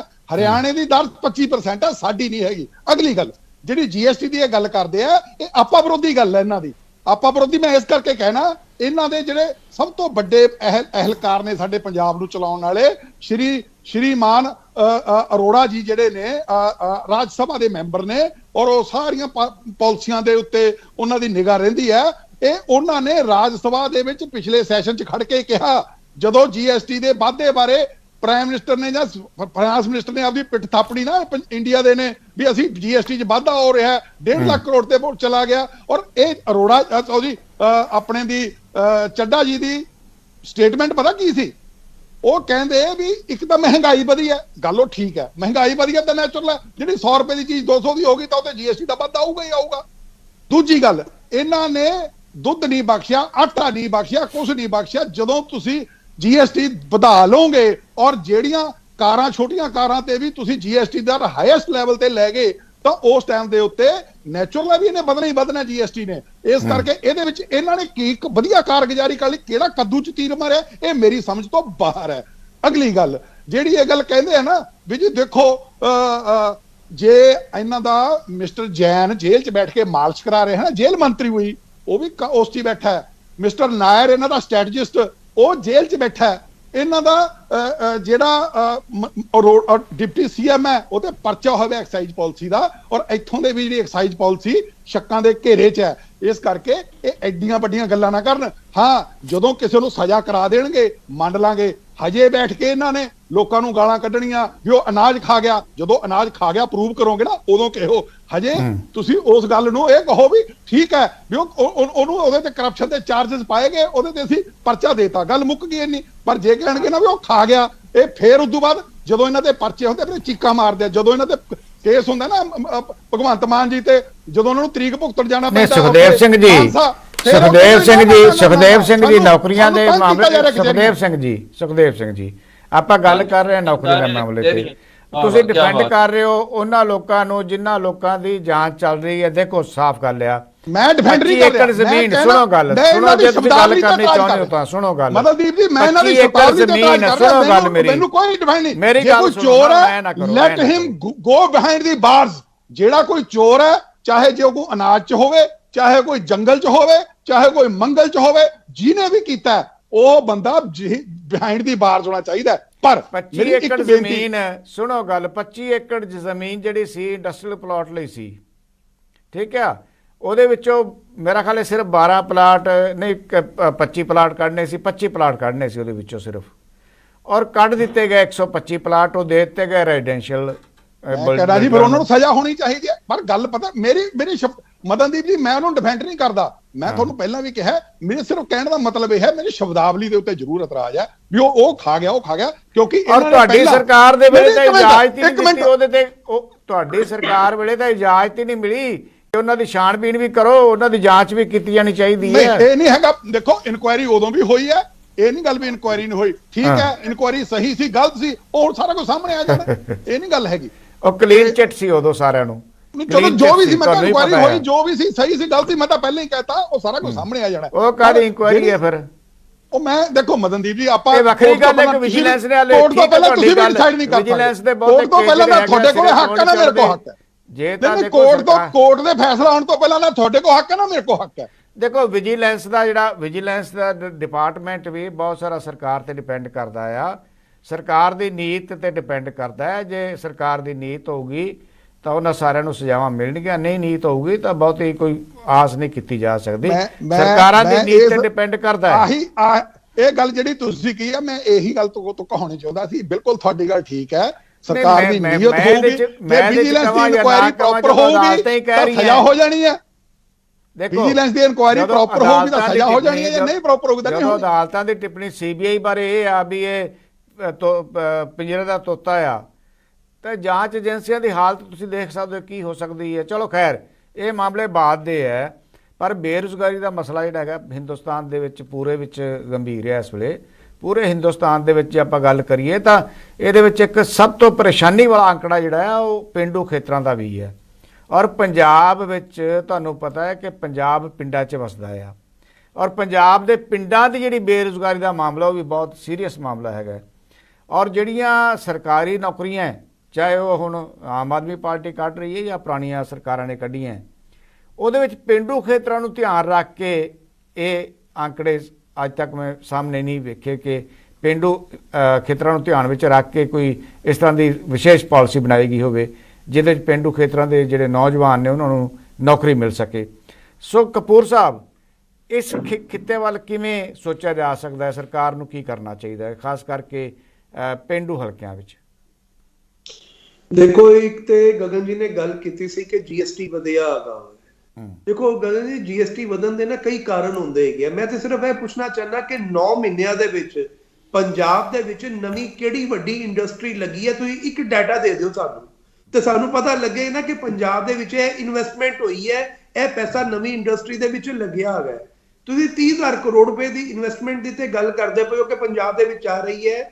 ਜਿਹੜੇ ਇੰਡਸਟਰੀਲਿਸਟ ਯੂਪੀ ਦੇ ਸੀਐਮ ਨਾਲ ਮੀਟਿੰਗ ਕਰਕੇ ਆਏ ਆ 2,30,000 ਕਰੋੜ ਰੁਪਇਆ ਉੱਥੇ ਇਨਵੈਸਟ ਕਰਨ ਬਾਰੇ, ਕਿਆ ਪੰਜਾਬ ਸਰਕਾਰ ਨੇ ਕੋਈ ਇਨੀਸ਼ੀਏਟਿਵ ਲਿੱਤਾ ਕਿ ਉਹ ਇੰਡਸਟਰੀਜ਼ ਨਾਲ ਜਾ ਕੇ ਗੱਲ ਕਰ ਸਕੇ ਕਿ ਤੁਸੀਂ ਯੂਪੀ 'ਚ ਕਿਉਂ ਪੈਸਾ ਲਗਾਉਣਾ ਚਾਹੁੰਦੇ ਹੋ? ਤੁਸੀਂ ਪੰਜਾਬ ਦੇ ਵਿੱਚ ਵਸਨੀਕ ਹੋ, ਪੰਜਾਬ 'ਚ ਤੁਹਾਡੀ ਆਲਰੇਡੀ ਇੰਡਸਟਰੀ ਚੱਲਦੀ ਪਈ ਹੈ ਤੇ ਪੰਜਾਬ 'ਚ ਆਪਣਾ ਪੈਸਾ ਲਗਾਓ, ਪੰਜਾਬ ਦੀ ਡਿਵੈਲਪਮੈਂਟ ਨੂੰ ਕੰਟਰੀਬਿਊਟ ਕਰੋ। ਦੂਸਰੀ ਗੱਲ ਮੈਂ ਤੁਹਾਨੂੰ ਕਹਿਣਾ ਚਾਹੁੰਦਾ ਕਿ ਟੈਕਸਟਾਈਲ ਪਾਰਕ ਤੁਸੀਂ ਕੈਂਸਲ ਕੀਤਾ, ਚਲੋ ਉਹਦੇ ਕੋਈ ਇਨਵਾਇਰਨਮੈਂਟਲ ਇਸ਼ੂਜ਼ ਦੇ ਕਾਰਨ ਆਪਾਂ ਟੈਕਸਟਾਈਲ ਪਾਰਕ ਨੂੰ ਕੈਂਸਲ ਕਰ ਦਿੱਤਾ। ਜੇ ਆਪਾਂ ਵਾਕਈ ਇੰਡਸਟਰੀ ਦੀ ਪ੍ਰਮੋਸ਼ਨ ਲਈ ਬਹੁਤ ਜ਼ਿਆਦਾ ਸੀਰੀਅਸ ਹੈਗੇ ਆ, ਉਹਦੇ ਬਾਅਦ ਕਿਆ ਆਪਾਂ ਸੈਂਟਰ ਗਵਰਨਮੈਂਟ ਨੂੰ ਕੋਈ ਚਿੱਠੀ ਲਿਖੀ ਕਿ ਇਹ ਟੈਕਸਟਾਈਲ ਪਾਰਕ ਇੱਥੋਂ ਕੈਂਸਲ ਕਰਕੇ ਸਾਨੂੰ ਕਿਸੇ ਦੂਸਰੀ ਜਗ੍ਹਾ ਤੇ ਦੇ ਦਿੱਤੀ ਜਾਵੇ?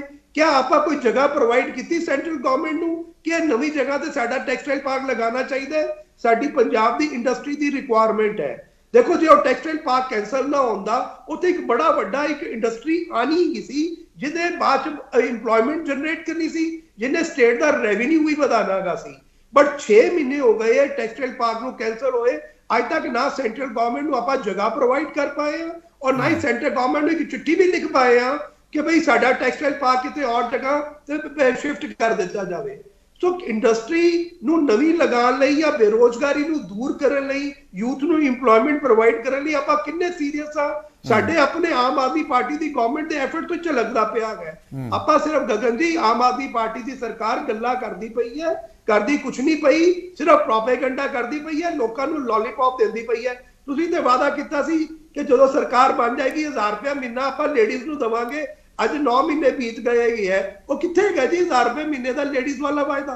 ਕਿਉਂ ਨਹੀਂ ਅਜੇ ਤੱਕ ਆਪਾਂ ਲੇਡੀਜ਼ ਨੂੰ 1000 ਰੁਪਏ ਮਹੀਨਾ ਪ੍ਰੋਵਾਈਡ ਕਰ ਸਕੇ? ਤੁਸੀਂ ਪ੍ਰਾਪਰਟੀ ਟੈਕਸ ਅਬੋਲਿਸ਼ ਕਰਨ ਦੀ ਗੱਲ ਕੀਤੀ ਸੀ। ਆਪਾਂ ਕੁਝ ਜ਼ਿਆਦਾ ਕਾਲੇ ਨਹੀਂ ਪੈ ਰਹੇ ਸਰਕਾਰ ਤੋਂ ਕਰਾਉਣ ਲਈ ਕੰਮ। ਪਿਛਲੀਆਂ ਸਰਕਾਰਾਂ ਵੀ ਰਹੀਆਂ, ਪਿਛਲੀਆਂ ਸਰਕਾਰ ਦੇ ਮੈਨੀਫੈਸਟੋ ਹਾਲੇ ਬੰਦ ਪਏ ਆ ਉਵੇਂ ਹੀ, ਉਹਦੇ ਤਾਂ ਕੁਛ ਵੀ ਨਹੀਂ ਨਿਕਲਿਆ ਹਾਲੇ ਤੱਕ, ਕੋਈ ਇੰਪਲੀਮੈਂਟ ਨਹੀਂ ਹੋਇਆ।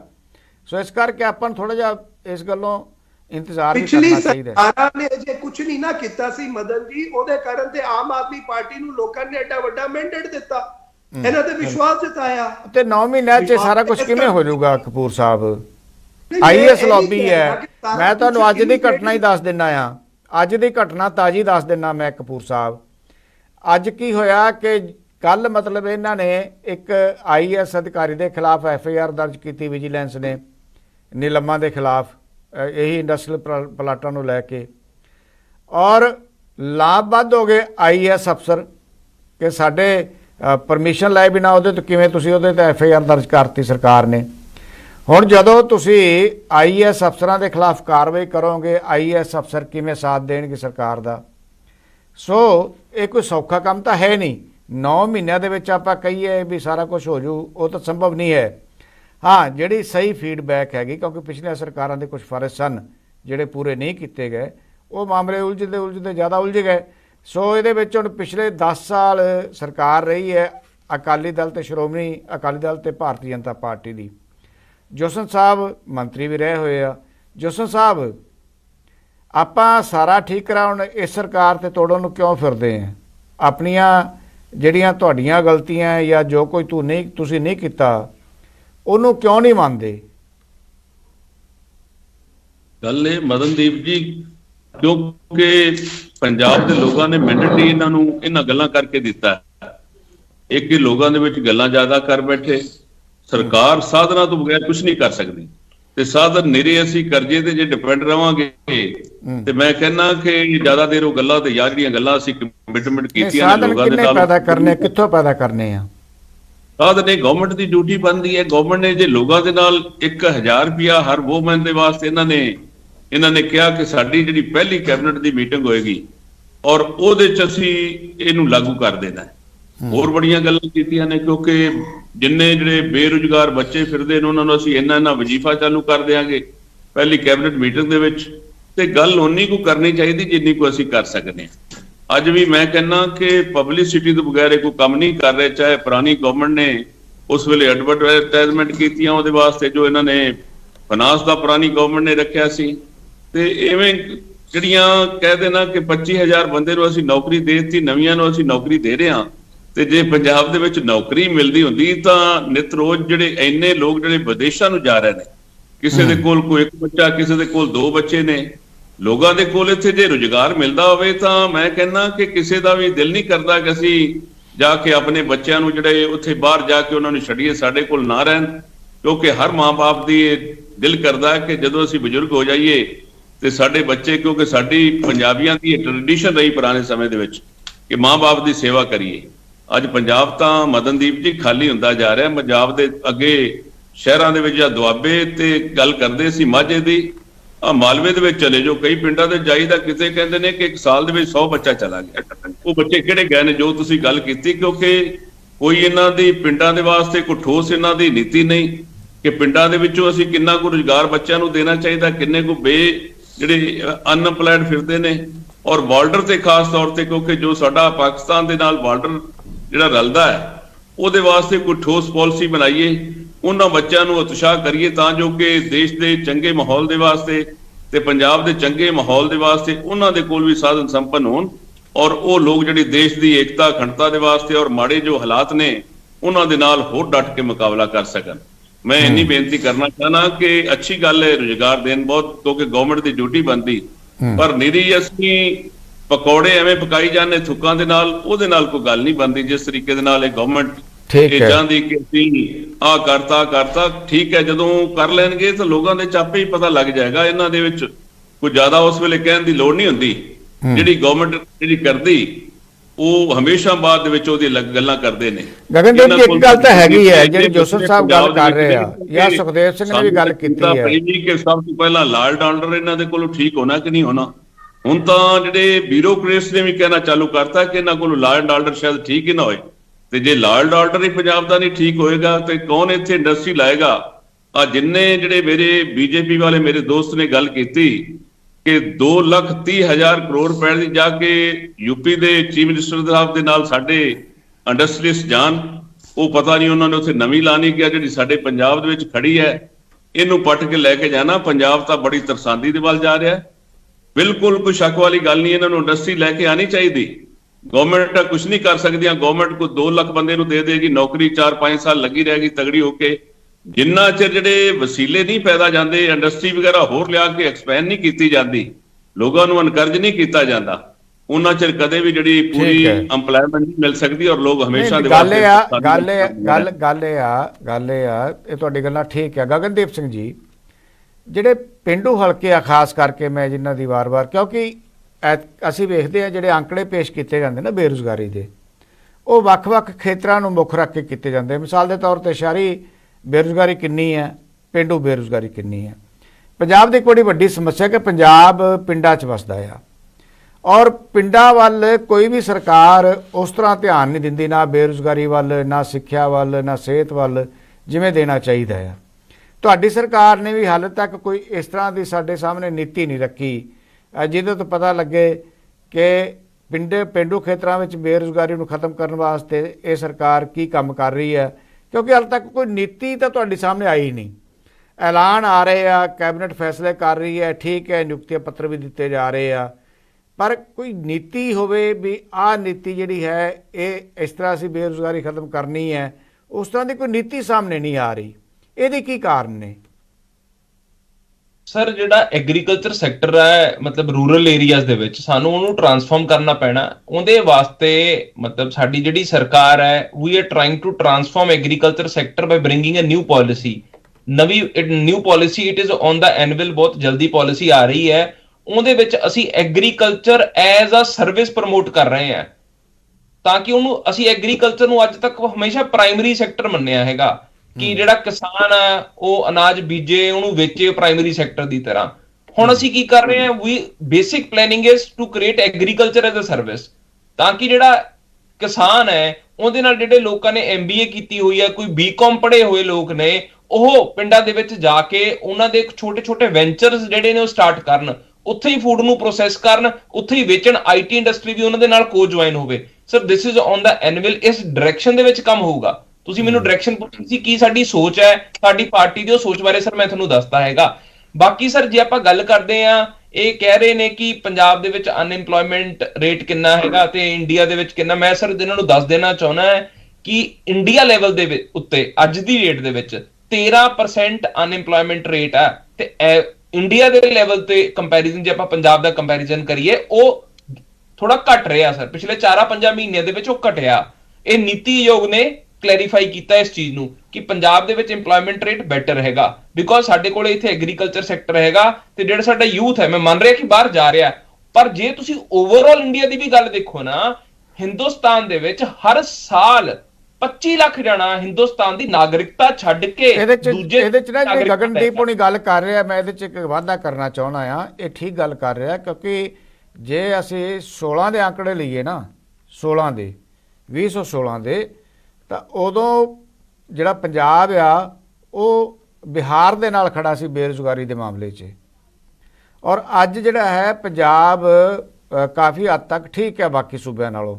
ਇੱਥੇ ਜਿਹੜੀ ਬੇਰੁਜ਼ਗਾਰੀ ਦੀ ਦਰ ਹੈਗੀ ਹੈ ਉਹ ਤਕਰੀਬਨ 7% ਹੈ, 7% ਤੋਂ ਥੱਲੇ ਉੱਪਰ ਨਹੀਂ ਹੈਗੀ। ਲੇਕਿਨ ਸਾਡੇ ਗੁਆਂਢੀ ਸੂਬੇ ਹਰਿਆਣੇ ਦੀ ਹਾਲਤ ਬਹੁਤ ਮਾੜੀ ਹੈ।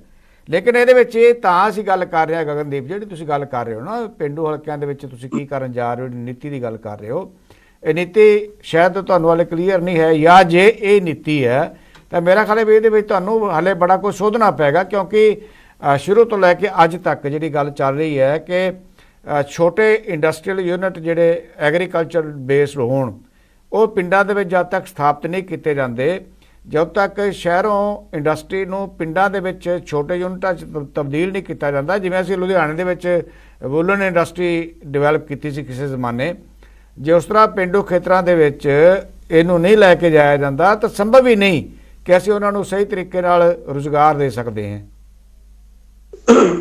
ਜਿਹੜਾ ਨਾ ਅੱਜ ਕੱਲ ਨਵਾਂ ਕਨਸੈਪਟ ਸਰ ਆ ਰਿਹਾ ਸਰ, ਤੁਸੀਂ ਯੂਰਪ ਦੇ ਦੇਸ਼ ਵੀ ਦੇਖੋਗੇ, ਉਹਨਾਂ ਦੇ ਕਿਸਾਨਾਂ ਨੇ ਆਪਦੇ ਆਪ ਨੂੰ ਕਿਵੇਂ ਸਸਟੇਨੇਬਿਲਿਟੀ ਵੱਲ ਲੈ ਕੇ ਗਏ ਨੇ। ਭਗਵੰਤ ਮਾਨ ਜੀ ਹੁਣ ਜਾ ਕੇ ਆਏ ਨੇ, ਜਰਮਨੀ ਵਿਜ਼ਿਟ ਕਰਕੇ ਆਏ ਨੇ, ਉੱਥੇ ਆਬਜ਼ਰਵ ਕਰਕੇ ਆਏ ਨੇ ਕਿ ਜਿਹੜਾ ਕਿਸਾਨ ਆ ਉਹਨਾਂ ਦਾ, ਉਹ ਸਿਰਫ ਕਿਸਾਨ ਹੀ ਨਹੀਂ, ਉਹ ਸਰਵਿਸ ਵੀ ਪ੍ਰੋਵਾਈਡ ਕਰ ਰਿਹਾ, ਉਹ ਪ੍ਰੋਡਕਟ ਨੂੰ ਥੋੜੀ ਪ੍ਰੋਸੈਸਿੰਗ ਕਰਕੇ ਉਹਨੂੰ ਵੇਚ ਰਿਹਾ। ਉਸ ਡਾਇਰੈਕਸ਼ਨ ਵੱਲ ਮੂਵ ਕਰਨ ਬਾਰੇ ਮਤਲਬ ਆਮ ਆਦਮੀ ਪਾਰਟੀ ਦੀ ਜਿਹੜੀ ਸਰਕਾਰ ਆ, ਅਸੀਂ ਉਸ ਵੱਲ ਮੂਵ ਕਰਾਂਗੇ ਸਰ। ਐਗਰੀਕਲਚਰ ਸੈਕਟਰ ਨੂੰ ਇਸ ਤਰੀਕੇ ਨਾਲ ਟਰਾਂਸਫਾਰਮ ਕੀਤਾ ਜਾਏਗਾ। ਇਹ ਠੀਕ ਹੈ, ਤੁਹਾਡੀ ਗੱਲ ਅੱਛੀ ਗੱਲ ਹੈ, ਜੇ ਤੁਸੀਂ ਐਵੇਂ ਕਰ ਸਕੋ ਤਾਂ ਇਹ ਅੱਛੀ ਗੱਲ ਹੈ। ਸੁਖਦੇਵ ਸਿੰਘ ਜੀ ਕਿਤੇ ਨਜ਼ਰ ਨਹੀਂ ਆ ਰਹੇ ਅੱਜ, ਸੁਖਦੇਵ ਸਿੰਘ ਜੀ ਨਜ਼ਰ ਆ ਰਹੇ ਕਿਤੇ? ਸੁਖਦੇਵ ਸਿੰਘ ਜੀ, ਤੁਸੀਂ ਕਾਫੀ ਹੇਠਲੇ ਜਿਹੜੇ ਤਬਕਾ ਹੈ ਉਹਦੇ ਤੁਸੀਂ ਬਹੁਤ ਦੇਰ ਤੋਂ ਕੰਮ ਕਰ ਰਹੇ ਹੋ। ਜਿਹੜੀ ਬੇਰੁਜ਼ਗਾਰੀ ਦੀ ਗੱਲ ਕਰਦੇ ਆ, ਇਹਦੇ ਵਿੱਚ ਕਾਫੀ ਸਾਰੇ ਟ੍ਰੇਨਡ ਤੇ ਅਨਟ੍ਰੇਨਡ ਦਾ ਮਾਮਲਾ ਵੀ ਹੈ, ਸਕਿਲਡ ਤੇ ਅਨਸਕਿਲਡ ਦਾ ਮਾਮਲਾ ਵੀ ਹੈ। ਜਿਨ੍ਹਾਂ ਲੋਕਾਂ ਤੁਸੀਂ ਕੰਮ ਕਰਦੇ ਹੋ, ਜਿਨ੍ਹਾਂ ਨੂੰ ਤੁਸੀਂ ਆਰਗੇਨਾਈਜ਼ ਕਰ ਰਹੇ ਹੋ ਪਾਰਟੀ ਵੱਲੋਂ, ਜਿਹੜੀ ਖਾਸ ਕਰਕੇ ਲੇਬਰ ਕਲਾਸ ਆ, ਉਹਦੇ ਵਿੱਚ ਬੇਰੁਜ਼ਗਾਰੀ ਦੇ ਹਾਲਾਤ ਤੁਸੀਂ ਕਿਸ ਤਰ੍ਹਾਂ ਦੇ ਦੇਖ ਰਹੇ ਹੋ ਤੇ ਉਹਦੇ ਵਿੱਚ ਕੀ ਕੁਝ ਕਰਨ ਵਾਲਾ ਹੈ? ਦੇਖੋ ਮਦਨਦੀਪ ਜੀ, ਜਿਹੜੀ ਤੁਸੀਂ ਗੱਲ ਕਹੀ ਹੈ ਨਾ, ਬਿਲਕੁਲ ਤੁਹਾਡੀ ਗੱਲ ਠੀਕ ਹੈ। ਜਿਹੜੀ ਬੇਰੁਜ਼ਗਾਰੀ ਦੀ ਬੇਸਿਕ ਪ੍ਰੋਬਲਮ ਆ, ਉਹ ਪੇਂਡੂ ਖੇਤਰ ਦੀ ਜ਼ਿਆਦਾ ਵੱਡੀ ਪ੍ਰੋਬਲਮ ਹੈ। ਸ਼ਹਿਰੀ ਖੇਤਰ ਦੀ ਪੜ੍ਹਿਆ ਲਿਖਿਆ ਵੀ ਨੌਜਵਾਨ ਸਾਡਾ ਬੇਰੁਜ਼ਗਾਰ ਹੈ, ਇਹ ਨਹੀਂ ਤੁਸੀਂ ਕਹਿ ਸਕਦੇ ਵੀ ਉਹ ਬੇਰੁਜ਼ਗਾਰ ਨਹੀਂ ਹੈਗਾ। ਔਰ ਜਿਹੜੀ ਇੱਕ ਗੱਲ ਠੀਕ ਹੈ, ਗਗਨਦੀਪ ਜੀ ਨੇ ਗੱਲ ਕਹੀ ਹੈ ਵੀ ਸਾਡੀ ਜਿਹੜੀ ਤੁਸੀਂ ਵੀ ਦੱਸਿਆ 7% ਹੈ, ਉਹ ਕੋਈ 9 ਮਹੀਨਿਆਂ 'ਚ ਨਹੀਂ ਹੋ ਗਈ ਹੈ ਵੀ 9 ਮਹੀਨਿਆਂ 'ਚ ਦੇਰ ਇਜ਼ ਏ ਮਿਰਾਕਲ। ਦੇਖੋ ਇਹ ਸਾਡੀ ਸਭ ਤੋਂ ਵੱਡੀ ਹੈਗੀ ਆ ਪੇਂਡੂ ਖੇਤਰ ਦੇ ਵਿੱਚ। ਸਾਡੇ ਮਨਰੇਗਾ ਨੇ ਵੀ ਸਾਡੀ ਜਿਹੜੀ ਹੈਗੀ ਹੈ ਉਹ, ਕਿਉਂਕਿ ਮਨਰੇਗਾ 'ਚ ਸਾਡੀ ਬਹੁਤ ਸਾਰੀ ਐਕਟੀਵਿਟੀ ਇਨਵੋਲਵ ਰਹਿੰਦੀ ਹੈ। ਹਾਂ, ਮੈਂ ਇਹਦੇ 'ਚ ਸੁਖਦੇਵ ਸਿੰਘ ਜੀ ਮੈਨੂੰ ਥੋੜੀ ਜਿਹੀ ਇਜਾਜ਼ਤ ਦਿਓ ਇਹਦੇ 'ਚ। ਤੁਹਾਨੂੰ ਇਹ ਬੜੀ ਸੁਣ ਕੇ ਹੈਰਾਨੀ ਹੋਵੇਗੀ ਸਾਰਿਆਂ ਨੂੰ, ਸੁਖਦੇਵ ਸਿੰਘ ਨੂੰ ਪਤਾ ਹੈ ਵੈਸੇ, ਕਿ ਇਹ ਸਰਕਾਰ ਮਨਰੇਗਾ ਕਾਰਡ ਹੀ ਨਹੀਂ ਬਣਾ ਸਕੀ, ਇਹਨੇ ਬਣਾਈ ਨਹੀਂ ਆ ਕੇ। ਮੈਂ ਮਦਨ ਜੀ, ਜੇ ਮੈਨੂੰ ਤੁਸੀਂ ਗੱਲ ਪੂਰੀ ਕਰ ਦੇ ਨਾ ਮਦਨਦੀਪ ਜੀ, ਮੈਂ ਤੁਹਾਨੂੰ ਪੂਰਾ ਦੱਸ ਦੇਣਾ। ਦੇਖੋ ਪਤਾ ਕੀ ਹੈਗਾ, ਮੈਂ ਕਿਸੇ ਵੀ ਸਰਕਾਰ ਦਾ ਇਹਦਾ ਦਾ ਵੀ ਨਹੀਂ ਕਸੂਰ ਕੱਢਣਾ ਚਾਹੂੰਗਾ। ਜਿਹੜੀ ਸਾਡੀ ਮਨਰੇਗਾ ਸਕੀਮ ਹੈ ਨਾ, ਜੇ ਅਸੀਂ ਉਹਨੂੰ ਪ੍ਰੋਪਰ ਇੰਪਲੀਮੈਂਟ ਕਰ ਲਈਏ, ਅਸੀਂ ਜੇ ਸਾਡੇ ਕੋਲੇ ਕੈਪੈਸਿਟੀ ਹੈਗੀ ਹੈ 25 ਲੱਖ ਤੋਂ ਵੱਧ ਜੌਬ ਕਾਰਡ ਬਣਾਉਣ ਦੀ, ਸਾਡੇ ਕੋਲੇ ਸਾਰੇ 13-14 ਲੱਖ ਜੌਬ ਕਾਰਡ ਨੇ ਬਣਾਏ ਹੋਏ। ਅਸੀਂ ਹੁਣ 9 ਮਹੀਨੇ ਦਾ ਬਣਿਆ ਹੀ ਕੋਈ ਨਹੀਂ, ਸੱਚੀ ਗੱਲ ਹੈ ਤੁਹਾਡੀ ਇਹ। ਅਸੀਂ ਮਨਰੇਗਾ ਨੂੰ ਮਜ਼ਬੂਤ ਕਰ ਲਈਏ, ਮਨਰੇਗਾ ਕੋਲੇ ਸਕੋਪ ਹੈ ਸਾਡੇ ਕੋਲ 25 ਤੋਂ 30 ਲੱਖ ਜੌਬ ਕਾਰਡ ਬਣਾਉਣ ਦੀ, ਔਰ ਉਹਦੇ ਨਾਲ ਸਾਡਾ ਬਹੁਤ ਸਾਰਾ ਵੱਡਾ ਮਸਲਾ ਹੱਲ ਹੋ ਜਾਂਦਾ, ਔਰ ਉਹਦੇ ਨਾਲ ਸਾਡੀ ਪਿੰਡਾਂ ਦੀ ਡਿਵੈਲਪਮੈਂਟ ਵੀ ਹੁੰਦੀ ਹੈ। ਅਸੀਂ ਟੋਭੇ ਠੀਕ ਕਰ ਲੈਂਦੇ ਹਾਂ, ਅਸੀਂ ਗਲੀਆਂ ਨਾਲੀਆਂ ਠੀਕ ਕਰ ਲੈਂਦੇ ਹਾਂ, ਔਰ ਅਸੀਂ ਪਿੰਡਾਂ ਦੇ ਵਿੱਚ ਪਲੇਗਰਾਊਂਡ ਬਣਾ ਸਕਦੇ ਹਾਂ ਮਨਰੇਗਾ ਦੇ ਪੈਸੇ ਨਾਲ।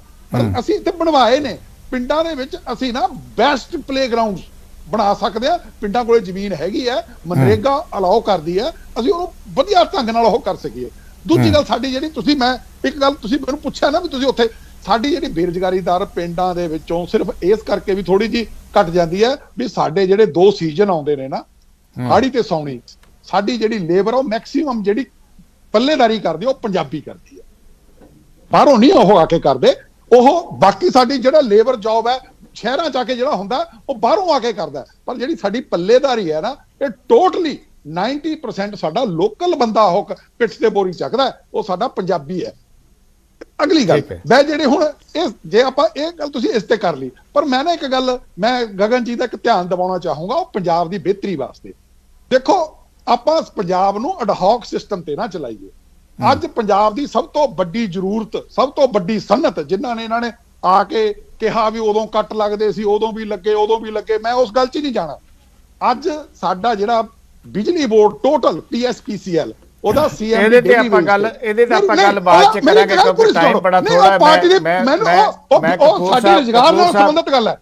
ਮੈਂ ਕਪੂਰ ਸਾਹਿਬ ਮਦਨਦੀਪ ਜੀ ਰੁਜ਼ਗਾਰ ਨਾਲ ਸੰਬੰਧਿਤ ਗੱਲ ਹੈ। PSPCL ਦਾ CM ਦੀ ਡੇਲੀ ਵੇਜ ਤੇ ਜਿਨ੍ਹਾਂ ਨੇ ਹੁਣ ਕਰਤਾ, ਉਹਦੀ ਟੈਨਿਊਰ ਪੂਰੀ ਹੋ ਗਈ, ਉਹਨੂੰ ਕਹਿੰਦੇ ਜਦੋਂ ਮਰਜ਼ੀ ਰੱਖੇ, ਜਦੋਂ ਮਰਜ਼ੀ ਕੱਢ ਲਈਏ।